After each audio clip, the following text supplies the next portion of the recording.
All right, let's do an example with a system of ordinary differential equations.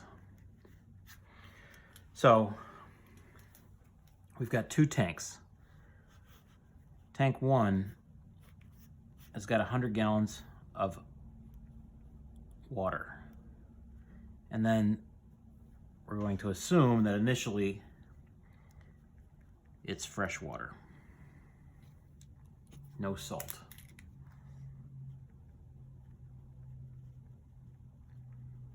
I don't know if this is a desalination plant or something, and let's say water coming in from the sea has 6 pounds of salt coming in per minute.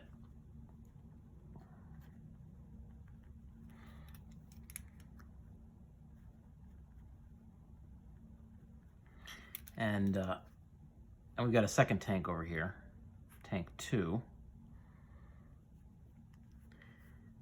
Tank 2 already had 150 pounds of salt in it as its initial condition.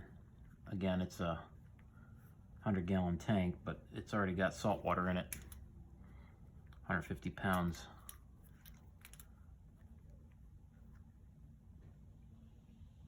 Dissolved in it. And then whatever's in here, we're dumping back out into the ocean at 6 gallons a minute. And then we'll interchange between the tanks. We'll interchange 8 gallons a minute this way and 2 gallons a minute this way.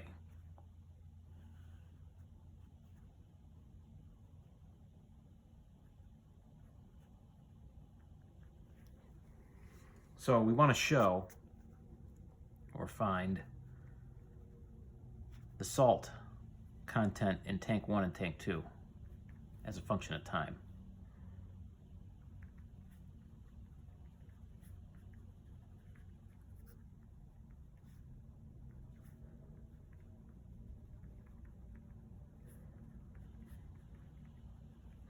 So let's set this up. Let's let x1 be the amount of salt in tank 1.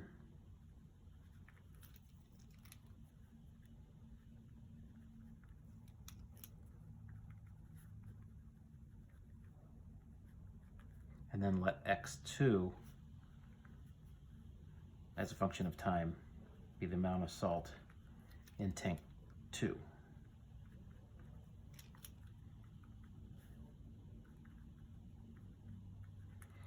Now right away we know that x1 at 0 is fresh water, so it equals 0. There's no salt initially. And in tank 2 we know it's got 150 pounds of salt initially. So let's set up the equations.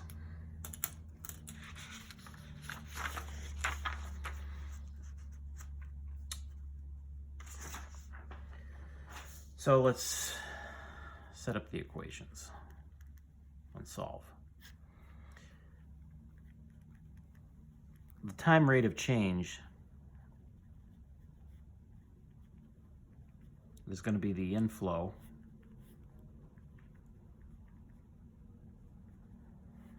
minus the outflow. So this is salt.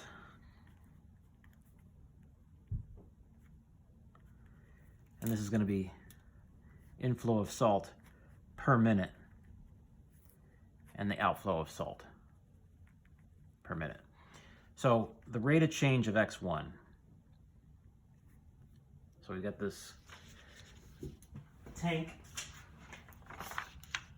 full of fresh water, and we know that 6 pounds of salt are coming in per minute from ambient, maybe from the sea.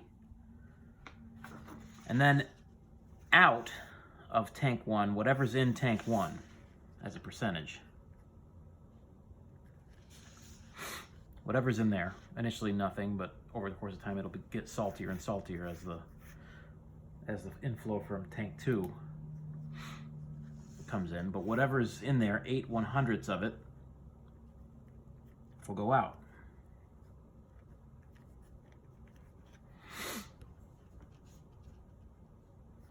And 2/100ths of tank 1, 2/100ths of whatever's in tank 2 will come in.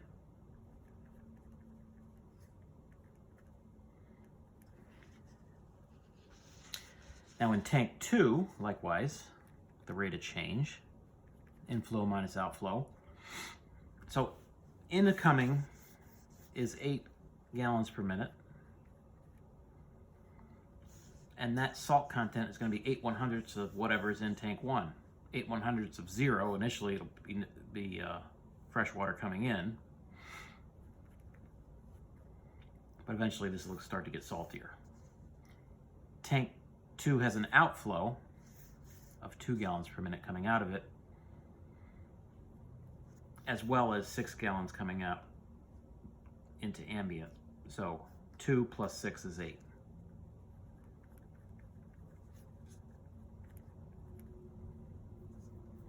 So there we have our two equations. Equation 1 we'll denote as with a star, and equation 2 we'll denote with a double star. So let's solve this with Laplace transforms.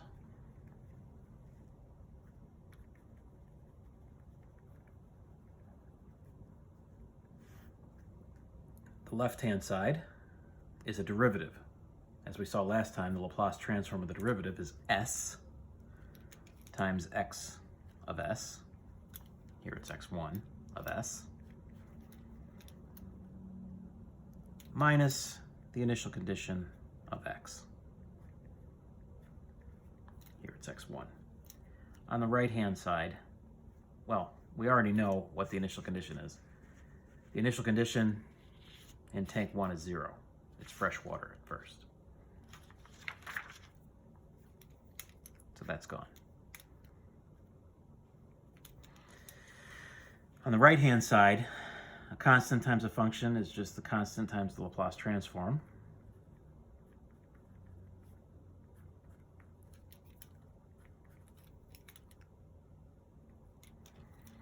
Again, by linearity,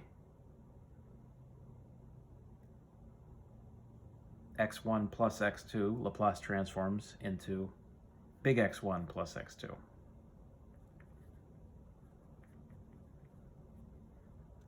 Because the Laplace transform is a linear operator.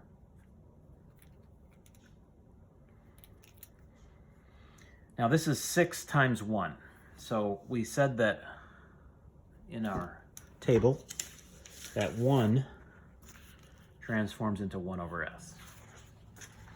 So this transforms into 6 over s.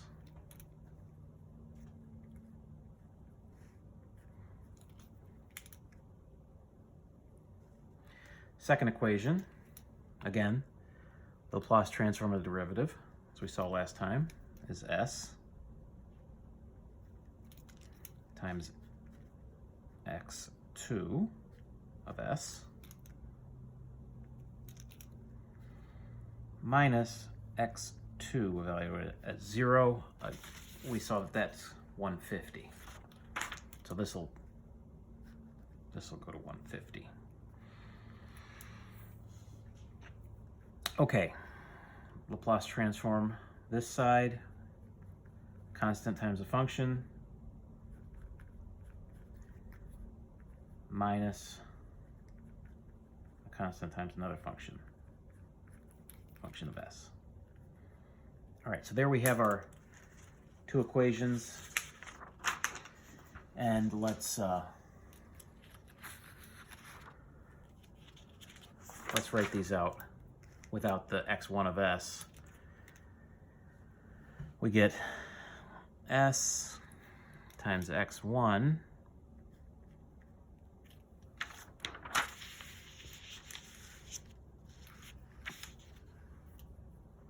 equals minus 8 over 100 x1 plus 2 over 100 x2 plus 6 over s. And that's our equation star. And for the second, we've got s times x2 minus 150 equals 8 over 100 x1 minus 8 over 100 x2. And that's our equation, double star.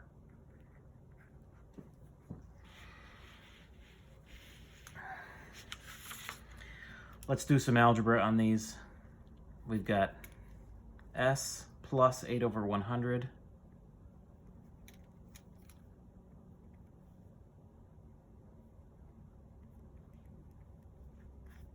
all that times x1 minus 2 over 100 x2, and that equals 6 over s for our first equation. For our second equation, let's bring over x1, that's minus 8 over 100 times x1, and for x2 we have s plus,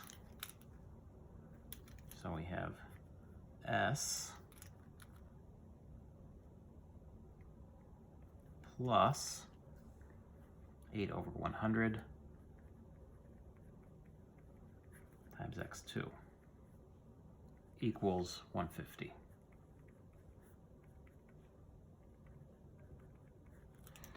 Okay, now let's do some algebra. So we have two equations, two unknowns.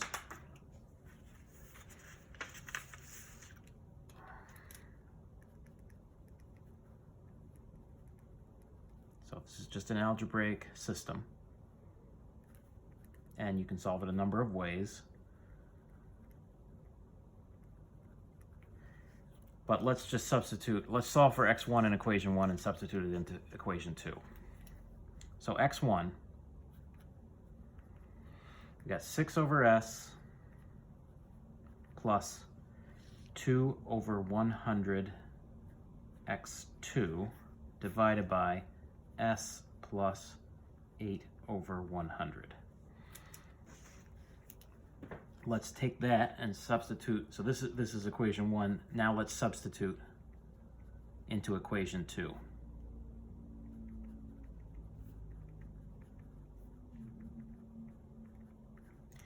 So wherever I see an x1, I'll put this.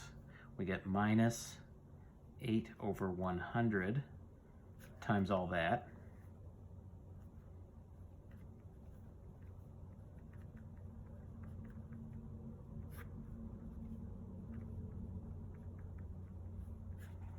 Plus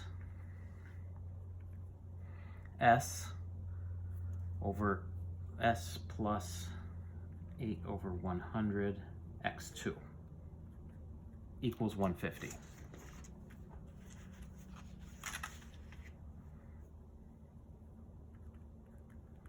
All right, so now we have an algebraic equation merely in terms of x2. So let's solve for x2. So let's solve for x2.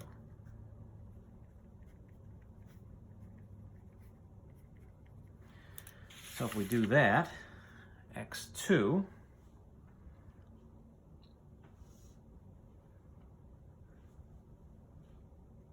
let's multiply both sides by this denominator here, s plus 8 over 100.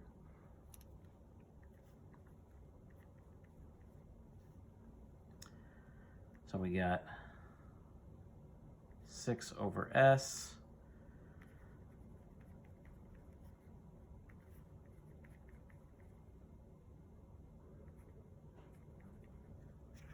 so now I've got this term here canceled because we multiplied it by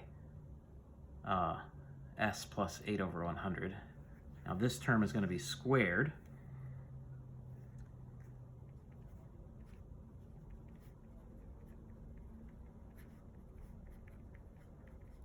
And we got to multiply this 150 times s plus 8 over 100. So you see what I did there? I just multiplied by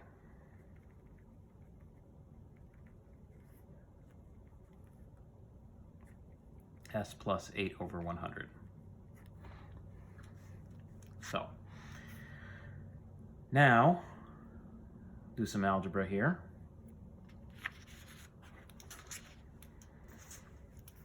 Eight times 6 is 48.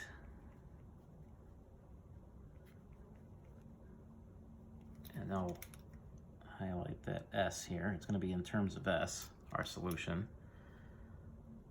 Minus 16 over 10,000 times x2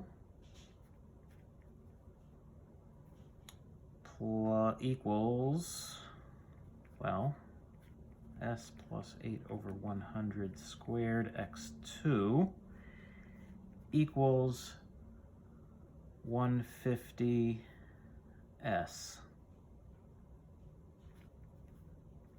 plus 8 over 100. We'll just let that hang out for a second. All right. Now let's solve for x2. x2 equals 150 times s plus 8 over 100.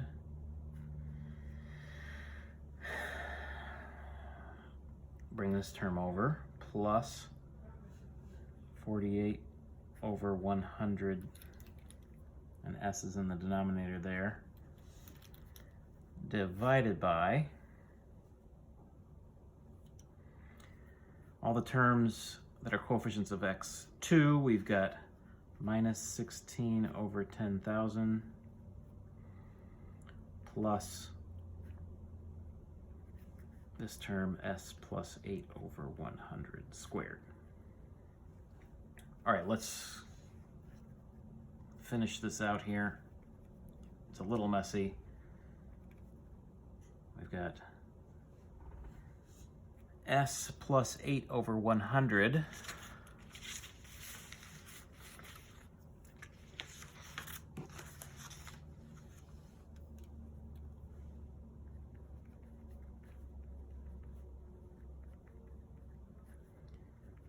plus, let's multiply both top and bottom by s. So we'll have an s here.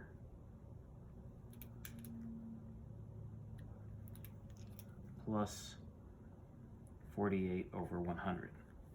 So if I multiply top and bottom by s, the s cancels here. I'll have an additional s here. And the denominator will have another s as well. So we'll have s times all this. Well, first we got to square this term. We got s squared. Square the first, twice the cross product. 8 times 2 is 16. And square the last. So 100 squared is 10,000. And then minus this term, 16 over 10,000. So they have the same denominator.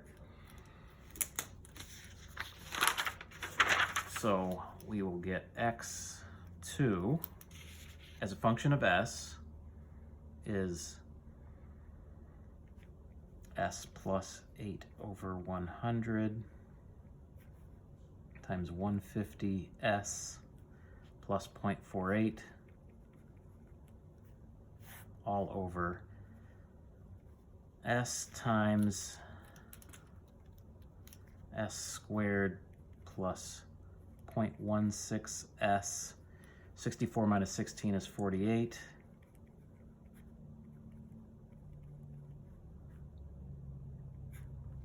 All right, now this term here, use the quadratic equation.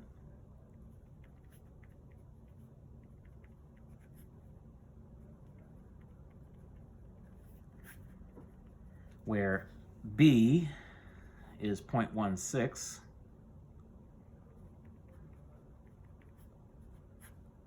and 0.16 squared minus 4 times a is 1, and c is that guy here, 48 over 10,000.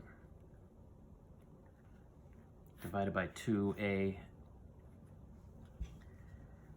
So s equals negative 0.16. If you do the math here, that's plus or minus 0.08 divided by 2. Meaning this is s plus 0.04 or times s plus 0.12. And if you check that, it'll equal that. So this factors into this.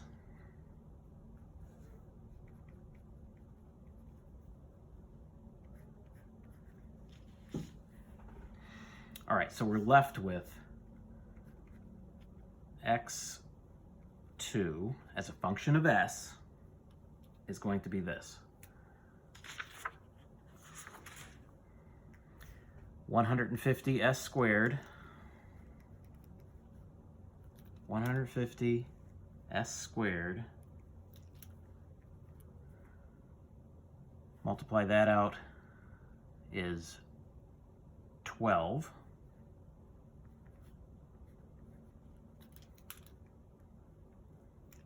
Plus 0.48 divided by s times this factored into this. S plus 0.04 s plus 0.12. Okay, so now we've got this guy as a function of s. So now we have to inverse transform using the tables. So we have to break it up into, by partial fractions, into something we recognize. We're going to recognize this term here, but first we have to break it up into partial fractions. So we have to expand by partial fractions. If we expand by partial fractions,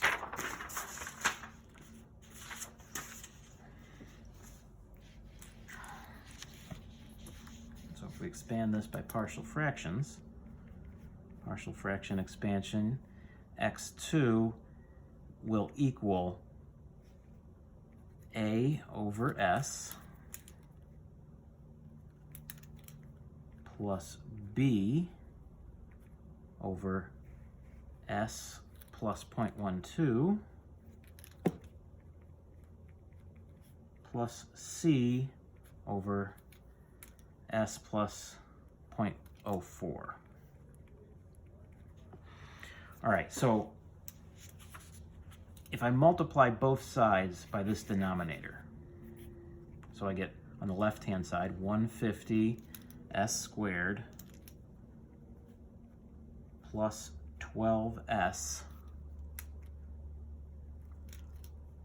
plus 0.48.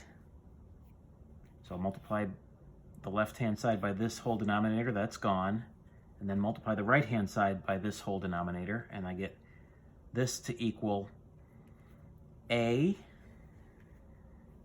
times all this. The s cancels, and we're left with s plus 0.12, s plus 0.04, plus b times all this denominator. The s plus 0.12 cancels, and I'm left with s times s plus 0.04 plus c times this whole denominator. The 0.04, s plus 0.04 cancels, c times s plus 0.12. All right, so this left-hand side equals this on the right-hand side. Let's set s equal to 0. If I set s equal to 0, this term's gone, this term's gone. I'm left with this on the left-hand side. 0.48 this term's gone, this term's gone. I'm left with just the a as the unknown, and then s is 0, so 0.12, s is 0, 0.04. Do the math here. A equals 0.48 divided by 0.12 times 0.04, and that equals 100. Okay, so there's A is 100, first part of the partial fraction of x2 as a function of s. Now, if I do the same thing for B and C, so now let's set s equals to 0.04. So I get rid of this term and this term, and I'll just be left with what's in terms of C. So I'm going to set s equal to 0.04. And let's make it negative 0.04, so this term goes to 0. So this term is 0, this term is 0, and we're just left with this term on the right-hand side. So on the left-hand side, though, we've got 150 times minus 0.04 squared plus 12 times minus 0.04 plus 0.48. On the right-hand side, again, these two terms are gone. It equals C, which is the unknown, times minus 0.04, and then S is minus 0.04 plus 0.12. Do the math here, blah, blah, blah. Left-hand side, 0.24, and then minus 0.0032 C, and then C equals minus 75. Okay, so that's C. Now finally B, if we set S equals to negative 0.12, this will be gone and this will be gone, and then we'll just be left with B on the right-hand side. So let's set S equal to minus 0.12.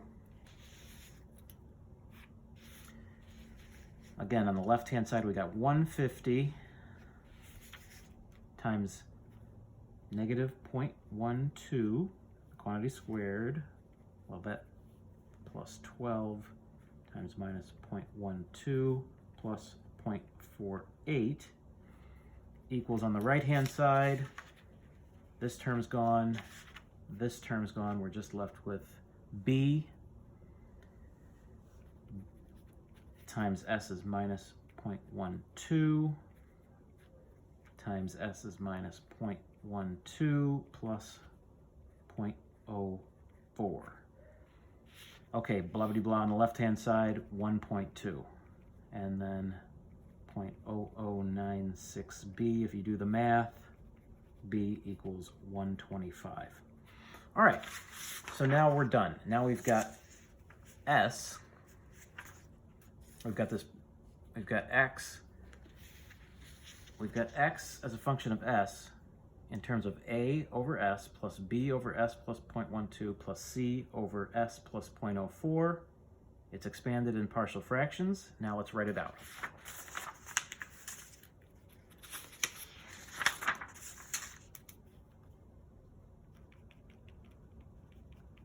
X2 as a function of S, expanded out in partial fractions, equals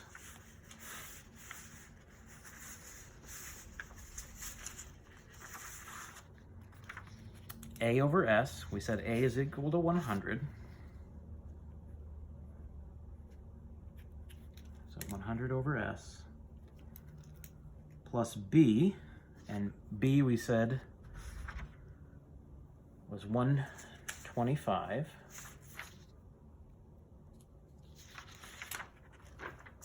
So B is 125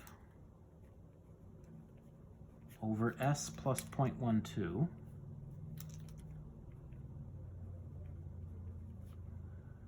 plus C, and C we just said was minus 75. So minus 75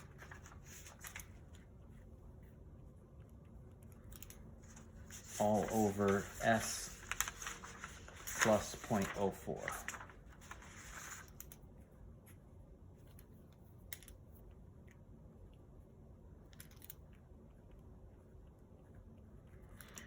All right, so now we did the partial fraction expansion. We've got x2 as a function of s.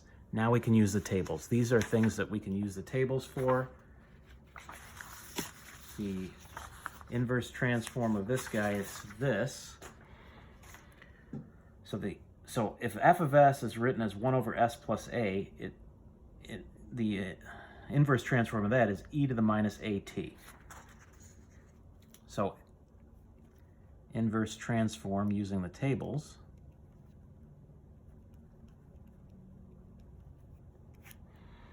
x2 now is a function of time. We got 100 over s, which is just a constant term. It equals 100 because the constant pulls out. Again, the constant pulls out of this one, 125, times 1 over s plus 0.12. We see that a equals 0.12, so e to the minus 0.12 times time. Minus 75. Again, here a, 1 over s plus a is 0.04, so e to the minus 0.04t. E to the minus 0.04t. And that's our solution.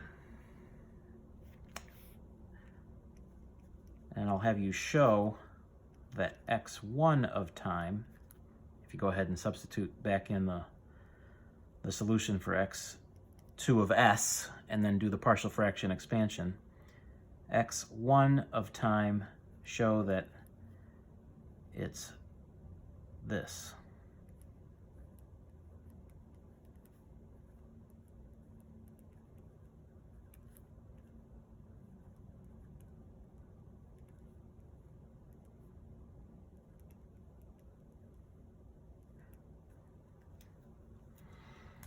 So now we have two functions of time, which will show that the plot of time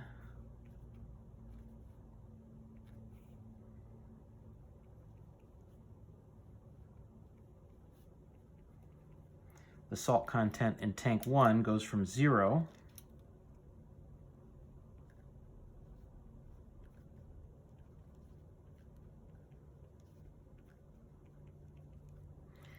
and goes up in time like so, and the salt content in tank 2 starts at 150 and eventually we reach an equilibrium where the salt content is constant.